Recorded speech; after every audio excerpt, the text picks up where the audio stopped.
அனைவருக்கும் வணக்கமா. இன்னைக்கு நம்ம ஒரு நல்ல பதிவு தான் பார்க்க போகிறோம். அதாவது என் வீட்டில் தங்கமே ஒரு பொட்டு தங்கம் கூட சேரவே மாட்டேங்குது.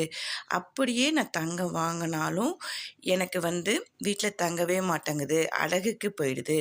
அடகுக்கு போகிற நகை என்னால் திருப்பி மீட்கவே முடிய மாட்டேங்குதுமா அப்படின்னு சொல்கிறவங்களுக்காக தான் இந்த பதிவு. இது பார்த்தாவே உங்களுக்கு தெரியும், ஆவாரம்பூ. இது பார்க்கும்போதே தங்கம் போல் மஞ்சள் கலரில் ஜொலிக்குது. இதை முகத்தில் போட்டாலும் சரி, நம்ம முகம் நல்ல பொலிவாக இருக்கும். அதுபோல தான் நம்ம இந்த ஆவாரம் பூவை எந்த பொருளோட, அதாவது தங்கத்தோட அல்லது பணத்தோட சேர்த்து வச்சாலுமே நம்ம வீட்டில் 2 மடங்காக பெருகும் அப்படிங்கிறது ஒரு பெரிய நம்பிக்கை. எந்த ஒரு விஷயம் நம்ம பரிகாரமும் செய்ய போகிறதுனாலும் நம்பிக்கையோடு செஞ்சால் மட்டும்தான் அது நமக்கு நடக்கும். அதாவது நம்பிக்கை இல்லாமல் இது செஞ்சு பார்ப்போம், நடக்குதா நடக்கலையா அப்படின்னு செஞ்சோம்னா அது நமக்கே நடக்காமல் போயிடும். அதனால தான் இந்த பதிவு. இந்த பரிகாரம் நம்ம செய்யும் போது வெள்ளிக்கிழமையாக இருந்துச்சுன்னா ரொம்பவே விசேஷம். இதை மகாலட்சுமி தாயார் படத்துக்கு முன்னாடி தான் நம்ம செய்ய போகிறோம். உங்ககிட்ட ஆவாரம்பூ கிடைக்கிற இடமா இருந்துச்சுன்னா ஆவாரம்பூ புது பூவாக, அதை ஃப்ரெஷ்ஷாக இருக்கிற மாதிரி எடுத்துக்கங்க. இல்லைம்மா எங்களுக்கு எங்கே இருக்குதுன்னு தெரியல ஒன்றும் அப்படின்னா பிரச்சனை இல்லை. நாட்டு மருந்து கடைக்கு போனீங்கன்னா கொஞ்சம் காஞ்சி தான் இருக்கும், இருந்தாலும் பரவாயில்ல, அதை வாங்கிட்டு வந்துடுங்க. வாங்கிட்டு அன்றைய தினம், அதாவது எப்பயுமே நம்ம வெள்ளிக்கிழமை அப்படின்னு சொன்னாமல் நம்ம வீடை எல்லாமே சுத்தம் பண்ணி வச்சுருப்போம். நாளே வாசலில் கோலம் இட்டுட்டு அருகால் மஞ்சளுக்கு எல்லாமே மஞ்சள் வச்சுட்டு, அருகாலுக்கு மஞ்சள் குங்குமம் எல்லாமே வச்சுட்டு மகாலட்சுமி தாயார் படத்துக்கு முன்னாடி என்ன பண்ணுறோம் அப்படின்னா ஒரு கண்ணாடி பவுல் எடுத்துக்கங்க. அந்த கண்ணாடி பவுலில் இந்த ஆவாரம் பூவை வச்சுருங்க.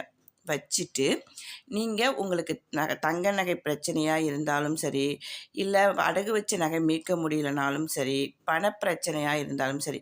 இப்போ எங்கள் வீட்டில் பணமே தங்க மாட்டேங்குதுமா, நல்லா சம்பாதிக்கிறோம், ஆனால் எங்கள் வீட்டில் அது ஏதாவது ஒரு ரூபத்தில் தேவையில்லாத செலவாக, விரைய செலவாக போயிடுது, மருத்துவ செலவு வந்துடுது அப்படின்னு சொல்கிறவங்க பணத்தை, அதாவது அதிகமாக வேண்டாம், 11 ரூபாய் 10 ரூபாய் நோட்டும் 1 ரூபாய் நாணயம் மட்டும் வச்சு அந்த ஆவாரம் படத்துக்கு முன்னாடி மகாலட்சுமி, அந்த ஆவாரம் பூவோட மகாலட்சுமி படத்துக்கு முன்னாடி வச்சிருங்க.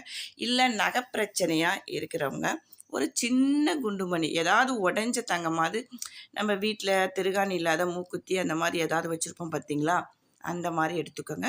எது இருக்கோ அதை வச்சு அந்த பூவோடு வச்சுருங்க.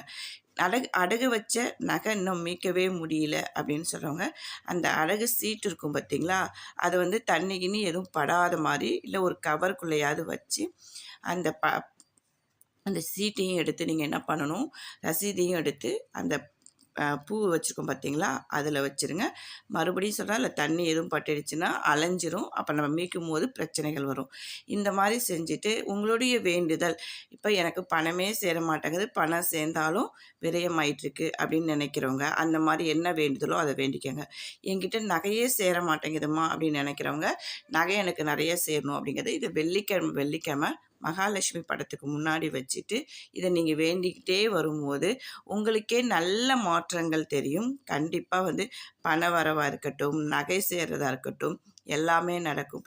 ஏன்னா ஆவாரம் பூ அப்படின்னு சொல்லும்போது ரொம்ப ஒரு மகிமை வாய்ந்தது, உடலுக்கும் நல்லது. நம்ம அதை மேலே பூசும்போதும் நல்ல நம்ம அழகு பெறுவோம். அதுபோல தான் இது எந்த பொருளோடு சேர்ந்தாலும் ஒரு நல்லது நடக்கும் அப்படிங்கிறதுக்காக தான் இந்த ஆவாரம் பூவோடு சேர்த்து நம்ம வைக்கிறோம். இதுபோல் நல்ல பதிவுகளை என்னுடைய சேனலை பிடிச்சிருந்தா நீங்கள் பார்த்து சப்ஸ்கிரைப் பண்ணிக்கோங்க, ஷேர் பண்ணிக்கோங்க. இது மாதிரி என்ன உங்களுக்கு வேணும்னோ பதிவுகள் வேணும், உங்கள் பிரச்சனைகளுக்கான பதிவுகள் வேணும் அப்படின்னாலும் என்கிட்ட கமெண்டில் கேளுங்க, நான் உங்களுக்கு பதிவு பண்ணுறேன். வாழ்க வளமுடன்.